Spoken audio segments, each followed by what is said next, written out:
welcome to another episode of the Odd Lots podcast. I'm Joe Weisenthal. And I'm Tracy Alloway. Tracy, it feels like there are many things in the news these days that are like on the edge of reality and frankly, science fiction.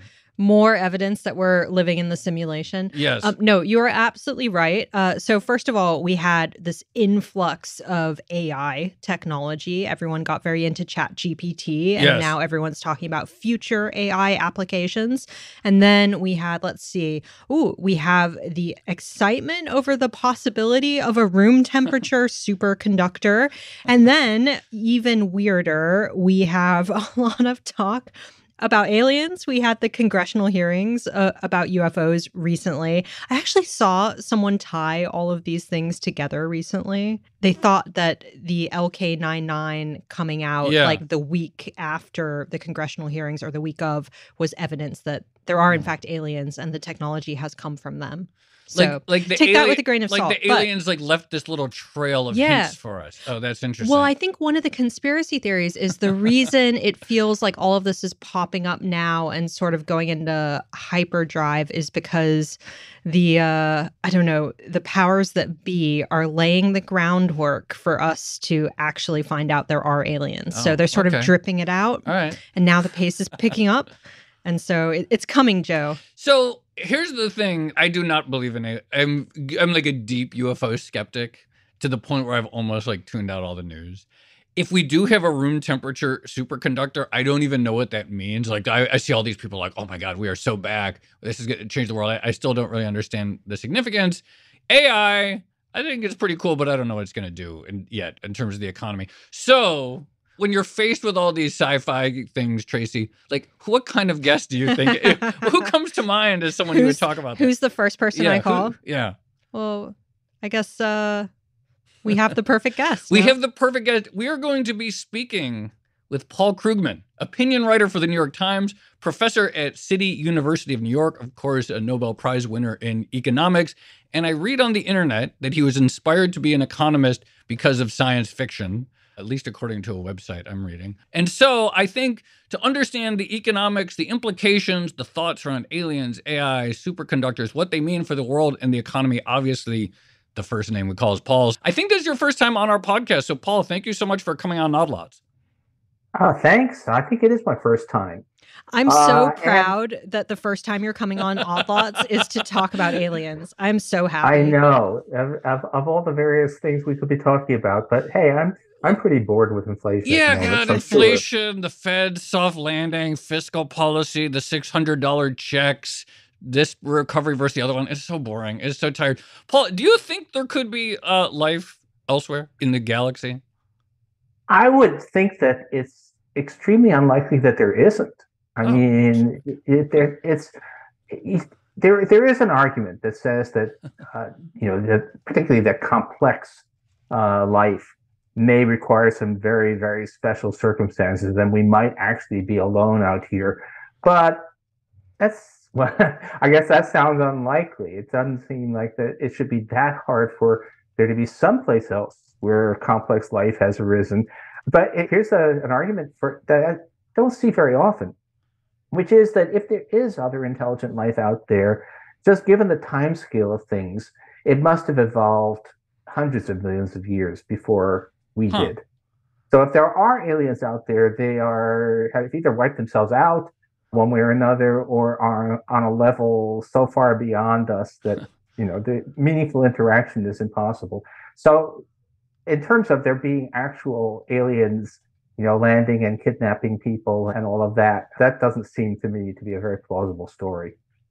So can I ask a step back question, which is, Joe mentioned that he read on the internet, always a reliable source, that you got into economics because of your interest in science fiction. I remember you wrote a paper, I think it's a very long time ago, a theory of interstellar trade. But why does this area interest you? How did you get into Why did you say yes to coming on our podcast? Pretty much. Oh, yeah. So it's actually very specific. I read as a teenager Isaac Asimov's Foundation novels. And if anybody's ever read the novels, they're about how galactic civilization is collapsing, but is saved by mathematical social scientists. And I wanted to be one of those guys. So that's how I got into economics, or at least that's the story I like to tell, which is also, by the way, why I cannot bear to watch the Apple TV Foundation series, which completely ditches the whole premise. It may or may not be good TV, but it has nothing to do with what Isaac Asimov wrote. So, but anyway, wait, it was quite specific. In science fiction, economists save the world? In one particular a classic science fiction series, and they're not economists exactly; they're mathematical social scientists. But that's as close as I could get, is doing economics. You did write a paper, as Tracy mentioned, on interstellar trade. What did you? Yeah. What is that all about? I mean, like, what would make, say, interstellar trade any different between trade between U.S. and China? It's a paper I wrote when I was very, very young. I was a frustrated assistant professor, and it finally got published decades later.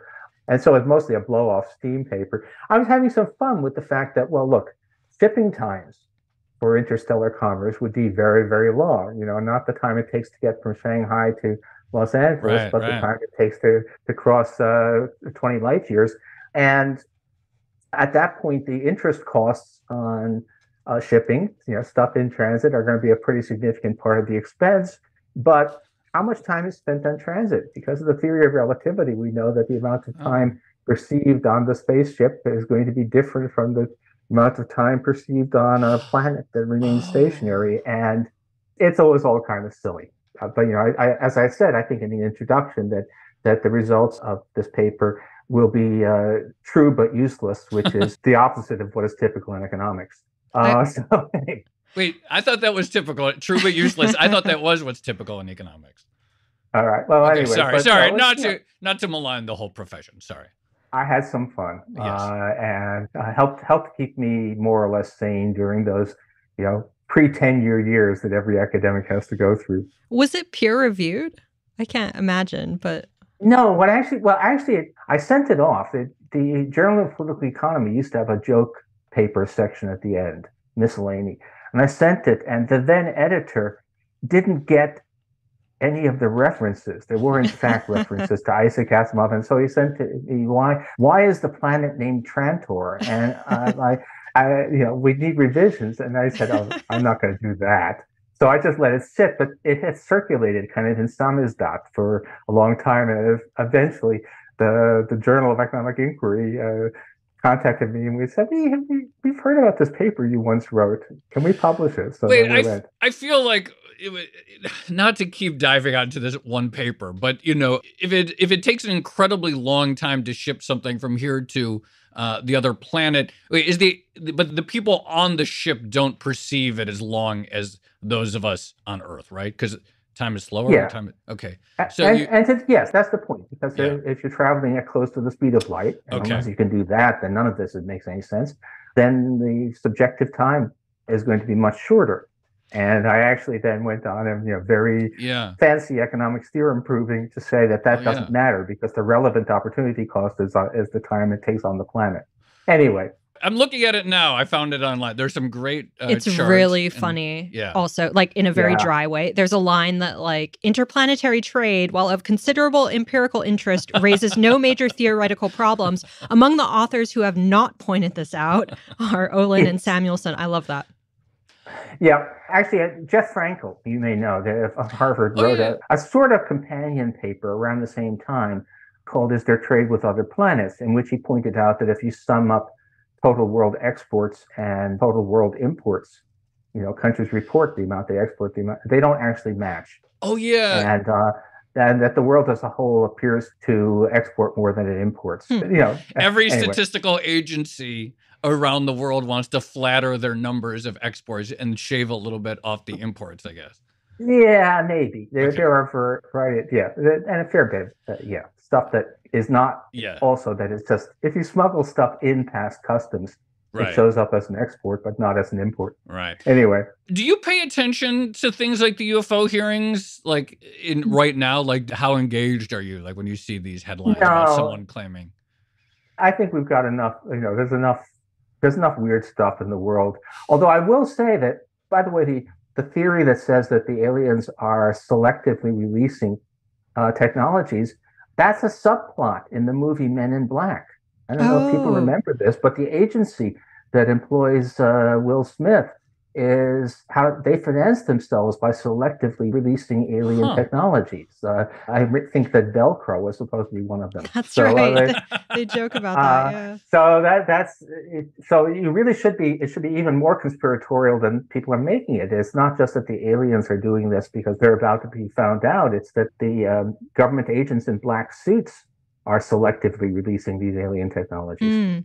Well, let me ask, I guess, the big question, which is how would you, as a economist, a rigorous, well-grounded researcher in this field, how would you go about thinking or incorporating something like aliens/alien technology into the way Hmm. you think about the economy? Yeah, the aliens, I have absolutely no idea. I mean, again, it's just if there are aliens out there, if they exist, they almost have to be immensely more advanced, basically on a different plane. And it's not clear that they would have any interest in dealing with us. But the technologies, if there are, for whatever reason, whether it's they're leaking out of Area 51 or there are really big technological things happening, of course, the technological progress is ultimately the main driver of economic growth. So these are important things if they pan out.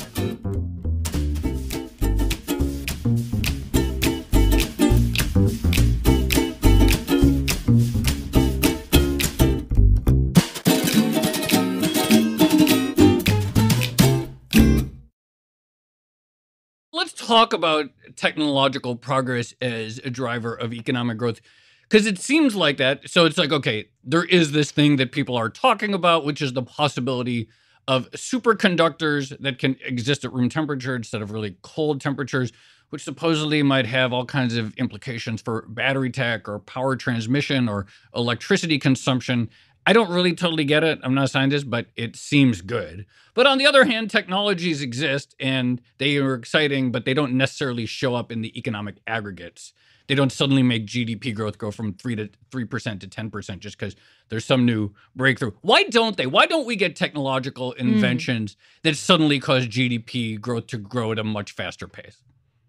Oh, well, I mean, we certainly do get inventions that make a difference, Okay. that show up a lot. I mean, so if you think about, we have a pretty good idea.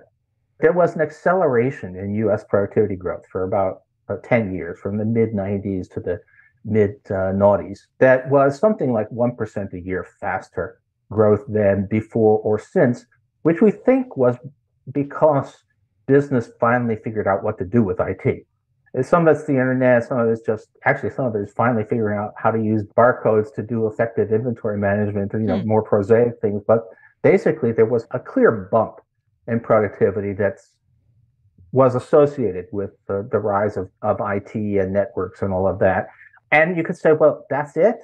All we got was 10 years of 1% faster growth, but that's a 10% bigger economy. And there's almost no conceivable economic policy that would raise U.S. growth that much, right? So even what was relative to a lot of what people had hoped for or predicted, even though the results of IT have been somewhat disappointing, they're still huge relative to anything that that any presidential candidate could plausibly promise to accomplish.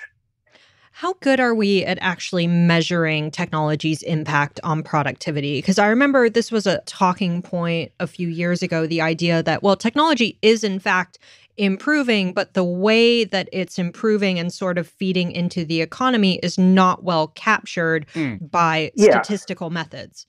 There's actually two levels of that. First of all, the way that we actually sort of measure technology is god awful, except not clear how else you do it. I mean, we think that we have ways of measuring the contributions of tangible stuff, like an increased stock of capital to economic growth. And what economists do is they add up all of those things, that's growth accounting, and then whatever's left, they say that's technology. It's a really pretty poor technique. It's basically technology is the measure of what you can't explain otherwise. That's not great. But on top of that, then there's the unmeasured, as you say. We don't have a very good handle on, what is the value of streamed entertainment, one way or another. For me, I'm really into live musical performances and can't get into, can't make time in my life to go to as many as I would like to, but I can watch a lot of live musical performances on YouTube. That's a pretty big, I would probably be willing to pay thousands of dollars a year for that. As it happens, I don't have to pay that, and that's not captured by the GDP statistics. And there's probably a bunch of things like that. To take something that's less sexy, but healthcare, the fact that doctors can treat lots of things that were untreatable before is a really big thing. But, it has always been true, but not always, but it's been true for a very, very long time. If you start from the late 19th century, when you started to finally get big improvements in public health because people stopped getting their drinking water from a well next to the outhouse, those are huge gains that are really not at all captured by official statistics. So probably it's the case, that there's much more economic growth than the numbers show, or the much more improvement in the quality of life anyway than the numbers show. I'm glad you brought up the live music. I was talking to Tracy earlier, and I have this memory of us running into each other. It might have been like 2011 or 2012 at some conference in New York City, and everyone else was mingling, and you were smartly in the corner watching, I think, a live video of the Arcade Fire in 2011 or 2012. Who do you like these days? Any band recs? Oh, wow. It's fine if not.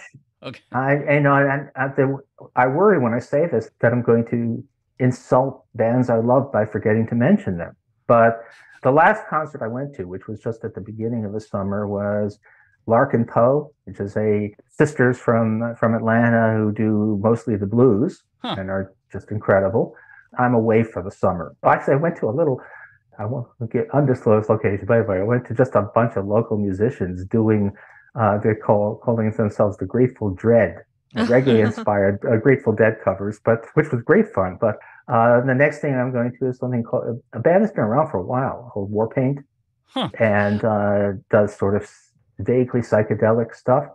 I'm a huge fan of Boy Genius. They've been getting quite a lot of play, but actually the trouble is I like the more intimate concerts. Yeah. And the next Boy Genius performance is at Madison Square Garden.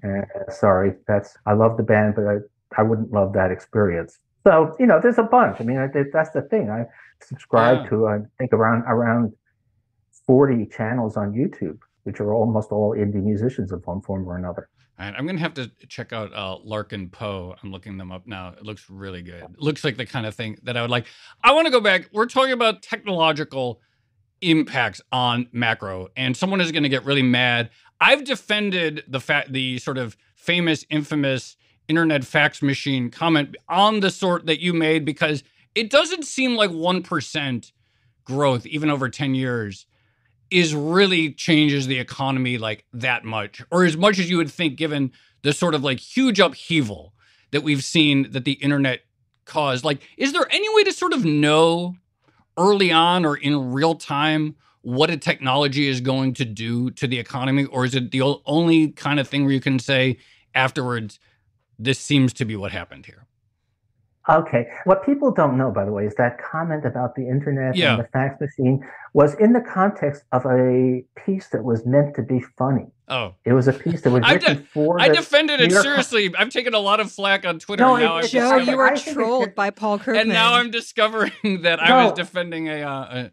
No, I think it is actually defensible, and I will agree with you on that. But what was actually happening was that was a piece where, before I worked for the Times, I was asked to write a piece looking back from 100 years in the future at what had happened. Yeah. And so I wrote a bunch of things, and many of them were deliberately counterintuitive, some of which have turned out to be true and some are not. But if you want to, the piece ends by saying that my day job is working at a veterinarian, but I'm hoping that this piece will get me on the lecture circuit. So, but no, the point was, in fact, if you're looking for the transformative economic effects of the internet, they are pretty elusive in the data. Right. Actually, to take a even more extreme example, the smartphones. The iPhone is introduced, I think, in 2006. And if you look at the official productivity numbers, the period since 2006 has been lousy for productivity. It's been a long productivity drought.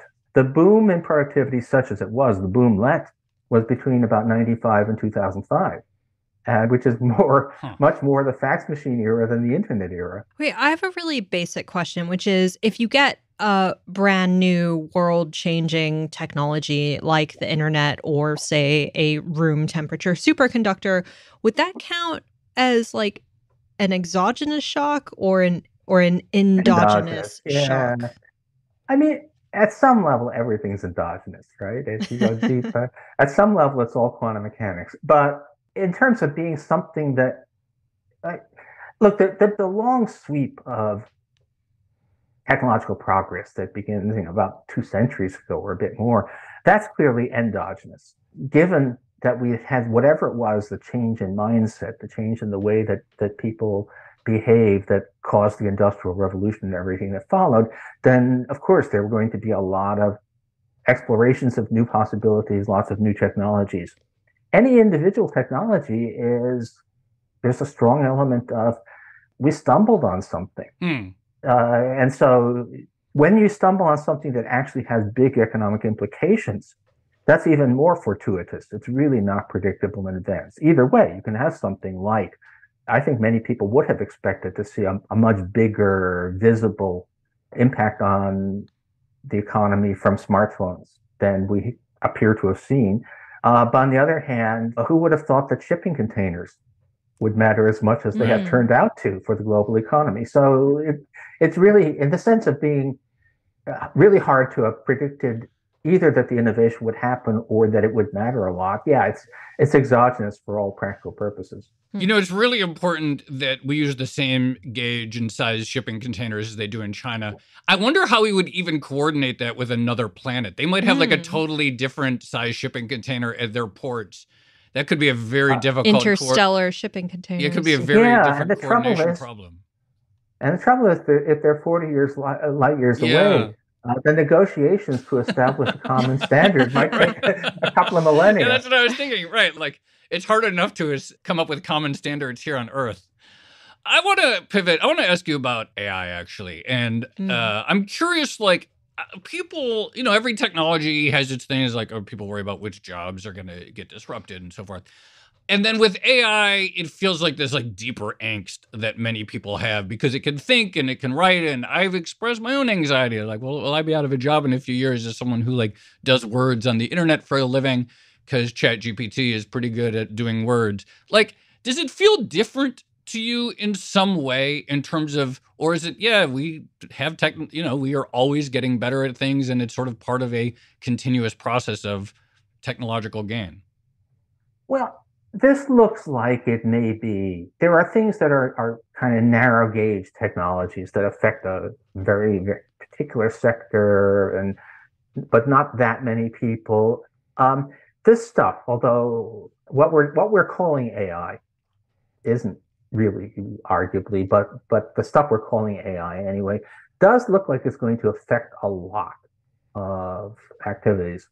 The pessimists say, or the skeptics say, look, it's not really thinking, it's not creative or original, it's just sort of processing what other people say, and it's just basically super enhanced autocorrect, which is all kind of true, but then how many people out there in the real world are in fact being creative? How much of the work that we pay people a lot of money to do is in fact a lot like super expanded autocorrect? And I think the answer is quite a lot. So this is potentially a really big thing, and it could displace a lot of jobs. And interestingly, it's the jobs that it might displace are going to be ones that are kind of high prestige, high education.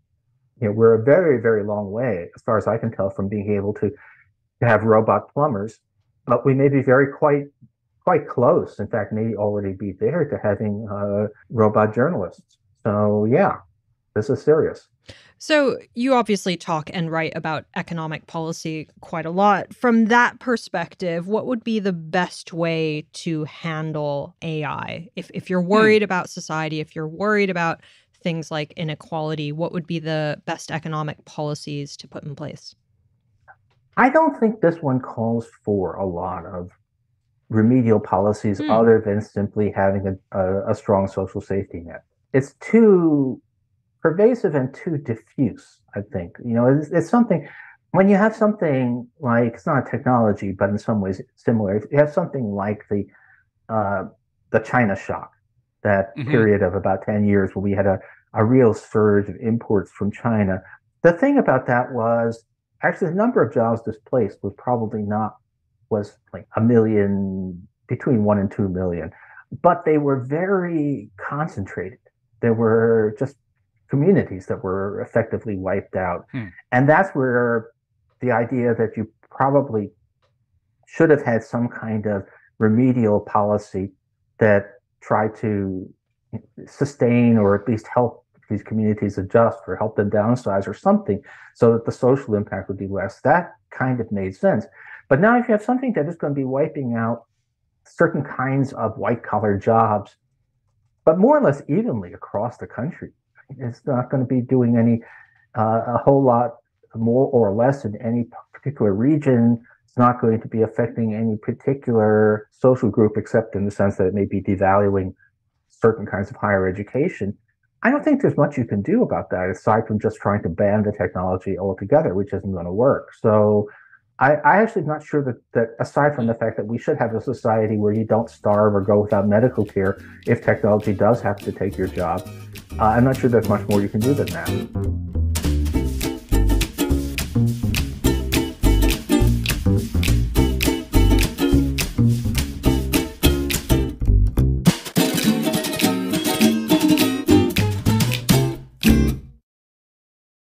I'm going to break the pattern and actually kind of ask a question that might be relevant to the current economic data. But I was thinking about going back to the 90s and the sort of productivity boom that we saw in sort of the mid 90s and beyond.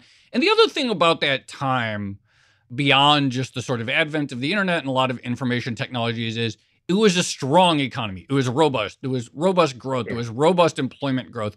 And one theory that sometimes gets aired is that productivity is downstream of robust growth in tight labor markets, and that when there's tight labor markets, that firms have to find ways to implement new technologies because they can't just hire someone cheaply. That forces the sort of like genuine productivity gains technology to actually be incorporated. Of course, we have very tight labor markets right now in the US. Like, how much credence do you buy that? I remember Janet Yellen giving a speech, and I want to say like 2014, like the reverse hysteresis, and this idea that like if we run the economy hot for a while, that it can really pay off in terms of these productivity gains.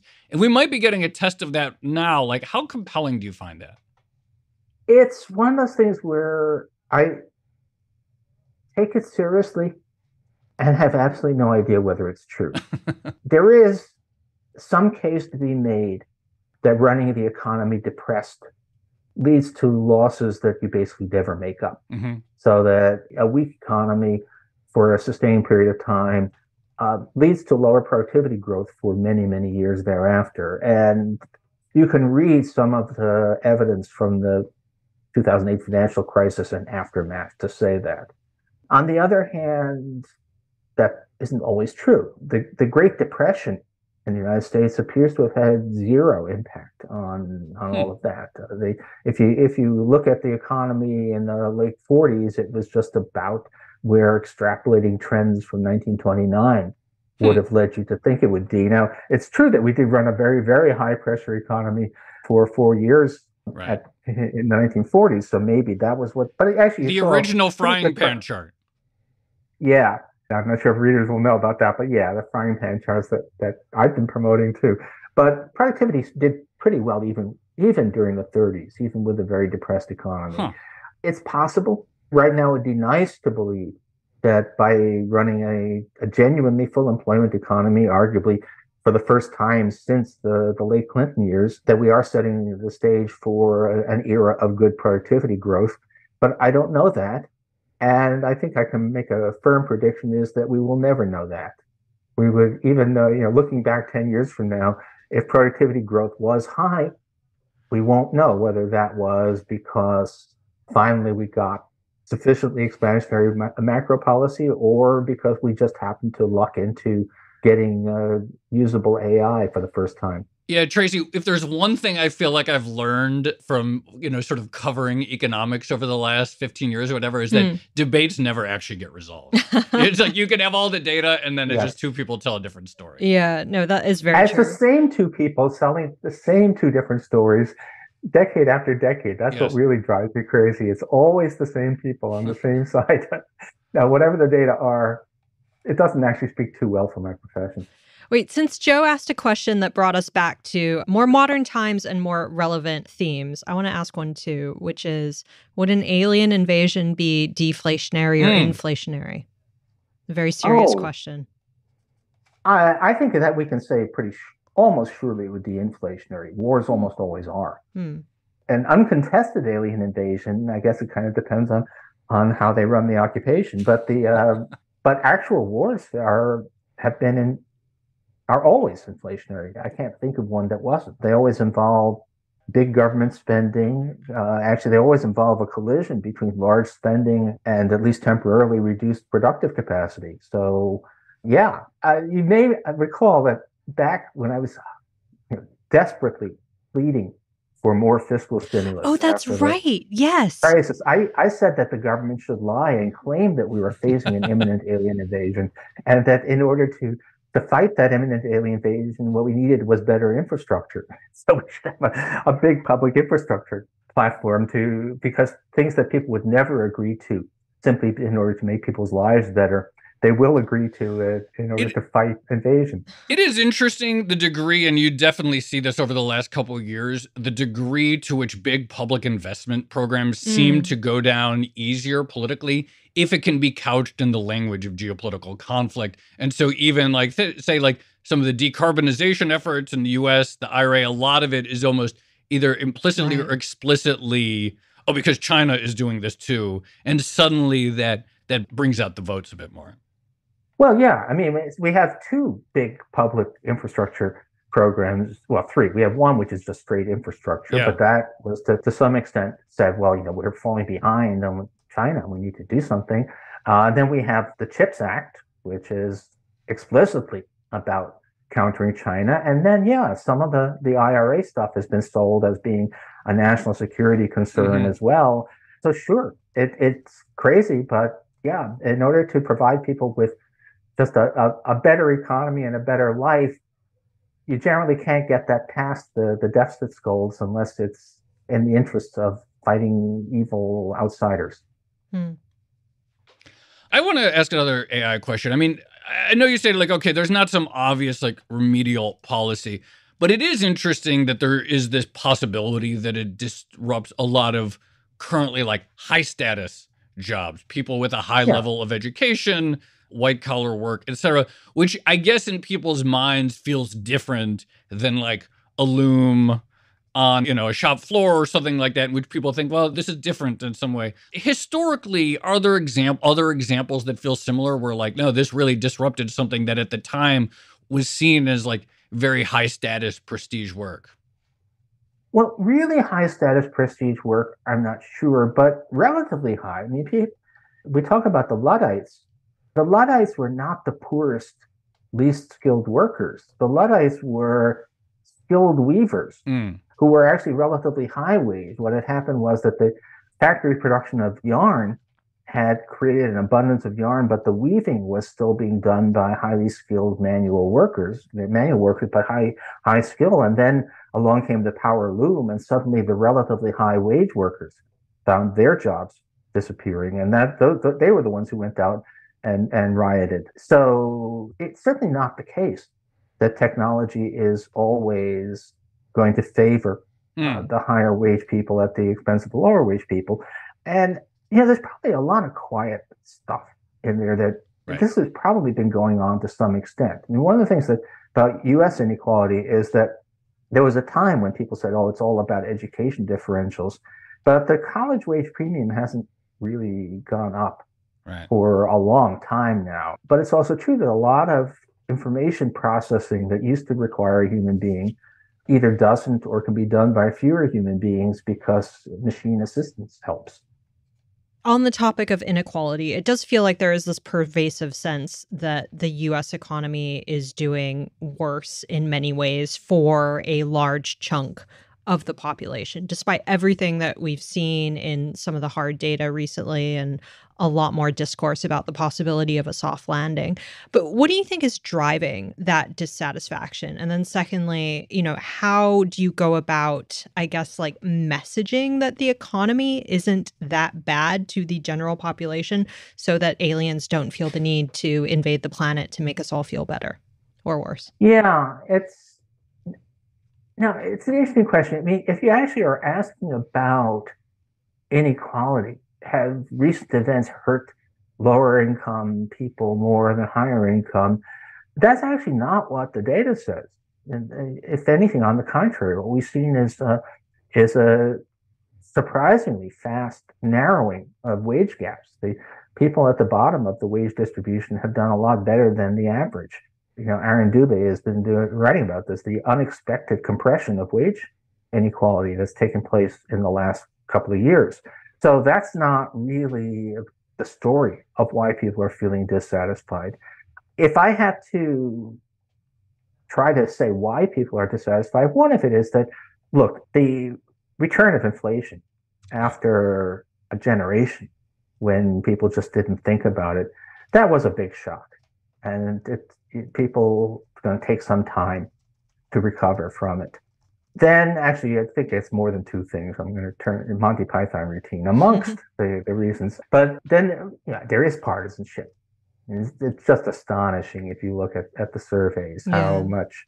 It's true for both parties, although it's even more extreme for Republicans. But an economy that was really great as long as Trump was in the White House suddenly becomes terrible, even though it's the same economy with a Democrat in the White House.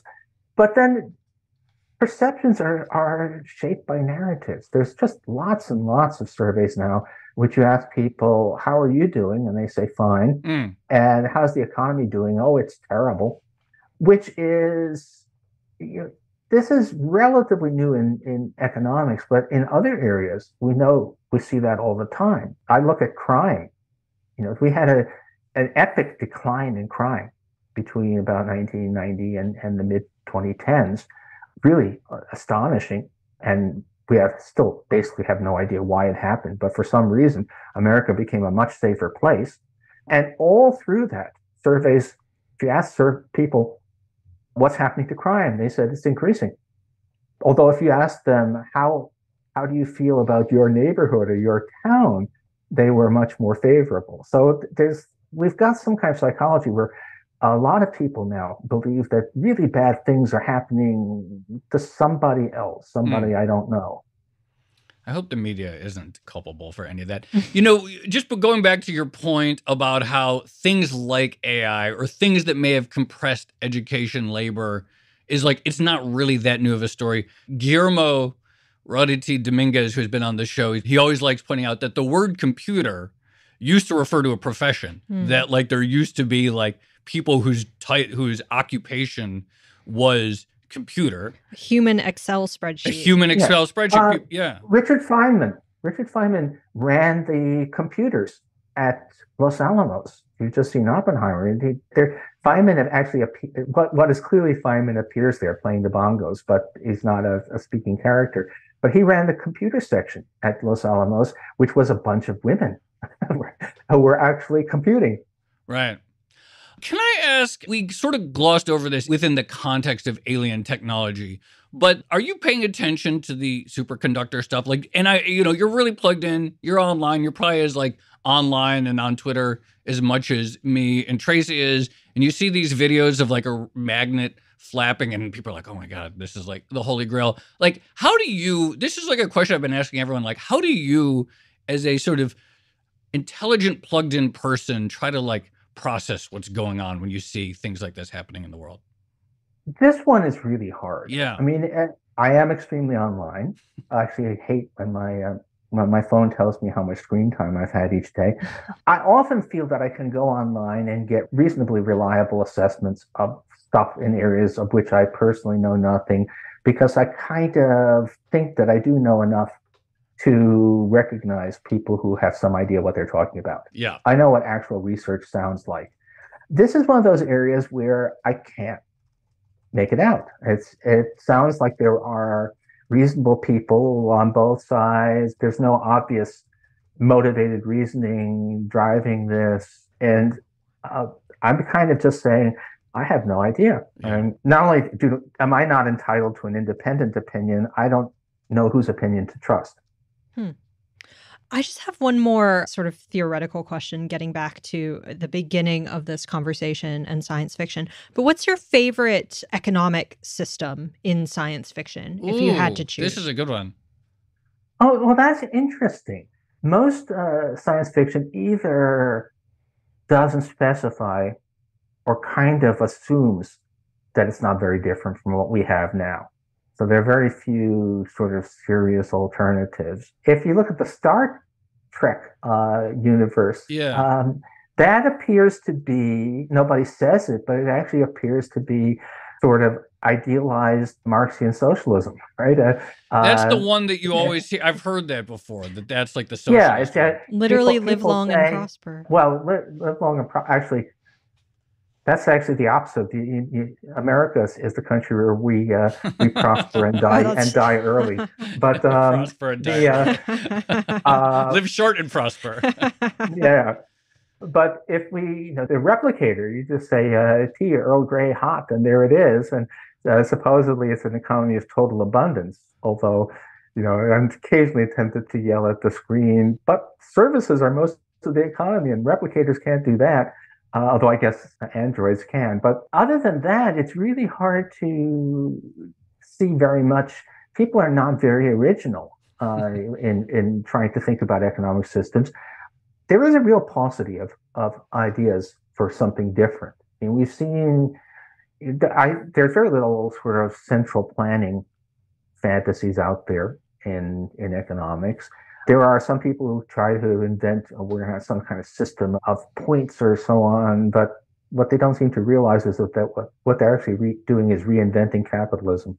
Other than that, I haven't seen a whole lot of interesting speculation. It's possible that we've already explored all the possibilities there are, but I don't know. The one thing I do see is that a fair bit of sort of fairly thoughtful science fiction just kind of assumes that the future societies have a kind of a Scandinavian welfare state. That whatever else there is, there's always basic income to fall back on. And actually, sorry, too much information, but The Expanse, if you watch that science fiction series, which was one of those things where the TV, I think, was better than the novels. But anyway, the Earth's economy in The Expanse appears to be a kind of a UBI society, except that it sounds like what everybody receives if they're not employed. And apparently they have mass numbers of people who just have no jobs.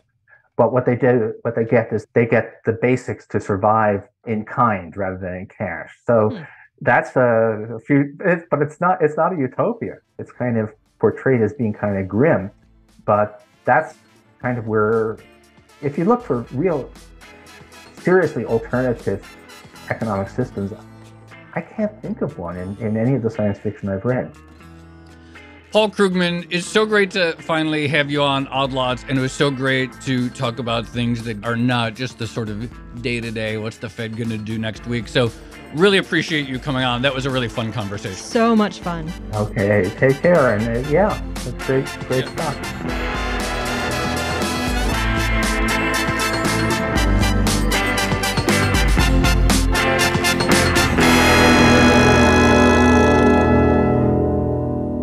That was fun, Tracy. I absolutely love it that Paul Krugman's first appearance on this podcast is to talk about aliens. You can't beat that. I hadn't thought about the challenge that would pose, which is that the time to productivity statistics. Yeah, and the challenge that would pose of the time, the rate of interest for people in normal time versus the payment that people demand who are on the ship itself, moving at a different time. Very interesting theoretical questions that, to his point, but I think probably much of economics does not have much practical application. You know, it would blow your mind if you start thinking what interstellar finance would actually look like, currency exchange markets and things like that, where You have spot and forward markets and things. Wait, anyway. Can I just say something? Foundation for Economic something fee.org, which is Foundation for Economic Education, which I think is like this sort of like libertarian, like pro-capitalist, like think tank.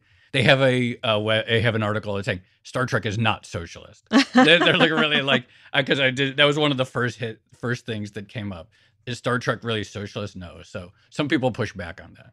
I do think there's a gap in the market for like a really well thought out piece of science fiction that's like predicated on a very specific and creative economic system. It's funny to think about like these sci-fi writers are like, oh, it's going to be like points and blows. Like, bro, you invented money. You reinvented the dollar. Well done. Well, I mean, it does also get back to, Paul made the point that a lot of science fiction seems to default to this idea of Keynesian abundance, right? Like post-scarcity. But if anything, in 2023, like, yes, there have been a lot of technological advances, but there are serious concerns over basic resources and their availability and how they're distributed and things like that. And services, because we have so much good AI, but we don't have good robots. And so it's like when we talk about like childcare or elder care, et cetera, it's like, we really need these robots to come along if we're going to get that true abundance. Hopefully the aliens bring the robots. Yes. Okay. Please bring robots. Shall we leave it there? Let's leave it there.